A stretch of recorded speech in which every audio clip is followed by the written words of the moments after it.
আজকে হুমায়ুন ফরিদের কিছু অসাধারণ উক্তি বলবো, যে উক্তিগুলো আপনার হৃদয়কে শীতল করবে। তাহলে চলেন উক্তিগুলো শুনে নিন। মৃত্যু হচ্ছে একটি চরম সুন্দর সত্য, যেটা টেকানোর কোনো উপায় নেই। এটাই জীবনের সবচেয়ে গভীর বাস্তবতা। এটা মেনে নেওয়া জীবনের শ্রেষ্ঠ কাজ। জীবন হচ্ছে মৃত্যু পর্যন্ত এগিয়ে যাওয়ার এক অনবরত যাত্রা। আপোষ করা অর্থই হচ্ছে নিজের শক্তিকে হারিয়ে ফেল। আশা এমন কিছুর পিছনে করুন যেটা তুমি ছুঁতে পারবে না। বাস্তবতার মধ্য থেকে স্বপ্ন দেখো। ভালোবাসার জন্য যদি তুমি যুক্তির দরজা খুঁজতে যাও, দেখবে কিছুই খুঁজে পাবে না। কারণ ভালোবাসার অনুভূতিগুলো যুক্তির না, মায়ার মতো।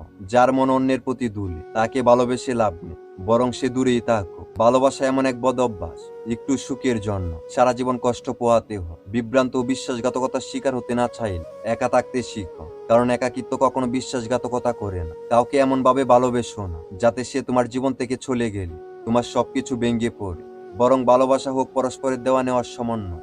জীবনে অনেক সময় একটি আঘাতই তোমাকে বদলিয়ে দেয়, যেমন করে একটি হাতই তোমাকে উপরে উঠিয়ে দেয়। মানুষকে টকানো বন্ধ করো, জীবনে অনেক শান্তি ও সুখী ভরে উঠবে।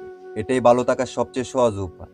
যদি কেউ তোমার কাজ নিয়ে কটাক্ষ করে, তাহলে বুঝে নিও তুমি এমন কিছু করছো যা তারা করতে পারছে না। কথা না শুনে তুমি তোমার পথে এগিয়ে যাও।